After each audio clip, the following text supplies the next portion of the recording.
lecture 3 will be on a topic I richly enjoy because I have, in a way, made suggestive remarks about Nietzsche, but I hope they've also been substantive, at least in this regard. I understand that there's much debate on these contentious positions concerning the rather untruthful origins of truth. By that I mean its origin within the human community. The contentious contention that relativism and so-called perspectivism are not threats, but rather challenges to our creative and interpretive imaginations and powers. Also, I've tried to make the brief but substantive case that facts do not occur independent of their interpretations, that facts are implicated in interpretations. In this third lecture, but I'm going to try to do the following. I'm going to try to highlight one of Nietzsche's most systematic arguments, and here we will see Nietzsche again involved in a kind of paradox.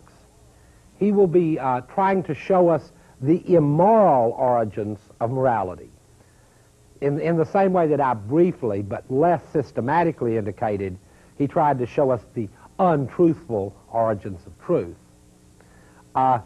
This section I will be discussing Nietzsche as a phrase that Paul Ricoeur used about Nietzsche was that he was a master of suspicion.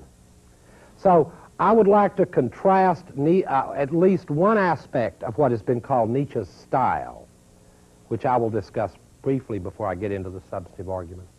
One aspect of Nietzsche's style that Ricoeur's phrase master of suspicion captures brilliantly is that many of Nietzsche's various arrays of considerations are not intended to be demonstrative or to have you necessarily adopt his position. In fact, one sometimes feels in that odd position, talking about Nietzsche, that you may recall from a movie like The Life of Brian, where people think that Brian is the Messiah, and Brian screams out, it's a Monty Python movie, he screams out to the crowd, "Don't do everything that I do. Don't say everything I say." And the crowd goes, "We won't do everything you do. We won't say everything you say."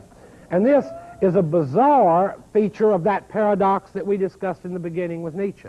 It's part of what I call the Nietzsche effect. So rather than view him in that way, it's nice to look at him as a master of suspicion.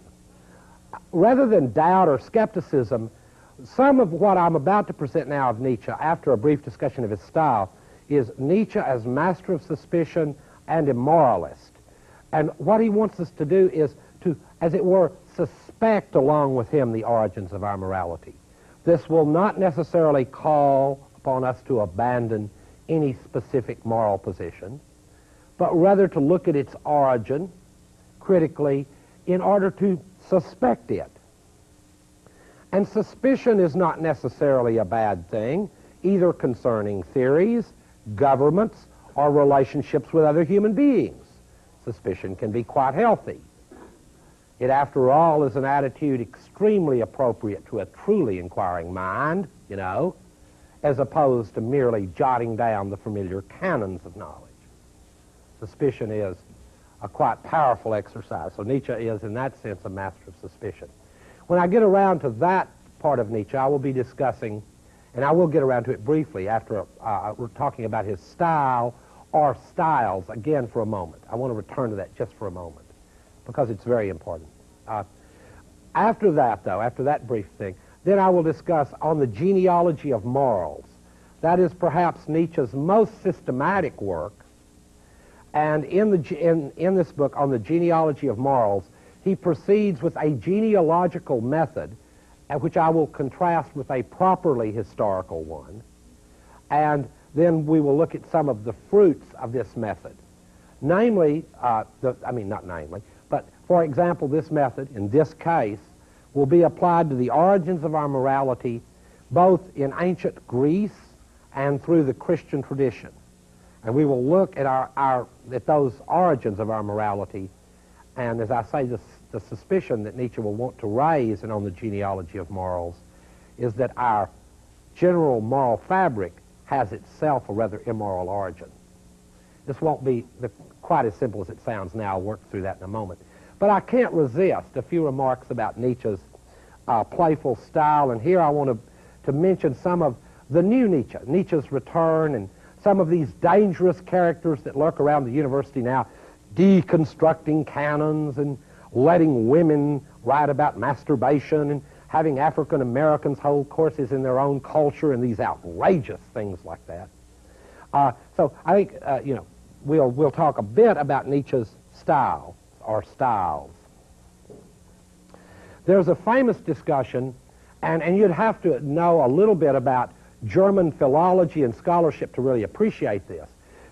When German scholars do the complete text of someone's work, they don't leave much to chance. They dig through a lot of writing. They get the complete work. So there's a rather famous scrap of Nietzsche's writing that I can't help but discuss briefly that will do two things. It will remind us of a little bit about Nietzsche's tricky style, because without his tricky style or styles and ways of presenting, perhaps this issue I'm about to talk about wouldn't have come up. And it's also another way to remind us about the undecidability, perhaps. By undecidability, I mean, of interpretation, I mean, how it is impossible to find a way above the plane of interpreting communities in which to judge interpretation, as it were a God's eye view on them. I'm denying that we have such a view. Or what philosophers have sometimes called the viewpoint from the standpoint of eternity. Or what I prefer to call the view from nowhere, since there ain't no there. There ain't no there. There's no viewpoint like that. Well, among Derrida, what a slip. Some people appreciate that. Among Nietzsche's, the fragments of Nietzsche's work, they found a slip of paper, and on it was written the following perhaps brilliant aphorism. It might have been Nietzsche's most brilliant aphorism. It says, I have forgotten my umbrella. So the issue arose, should this be included in the complete text of Nietzsche? Is this an aphorism that should be numbered and put in the Will to Power, for example, or left as an unnumbered aphorism? And in general, it raises the issue of how should it be interpreted. Is it part of the complete text of Nietzsche? Well, if the complete text of Nietzsche means in the straightforward sense that some buffoons think everything he wrote, then of course it should. But if a text is this special canonical thing, it captures the truly lasting and enduring legacy of Nietzsche, then one might want an argument why I forgot my umbrella should be included. Right? I mean, you'd expect to have such an argument. Well, this problem wouldn't come up with a normal writer. I mean, otherwise it would be just right.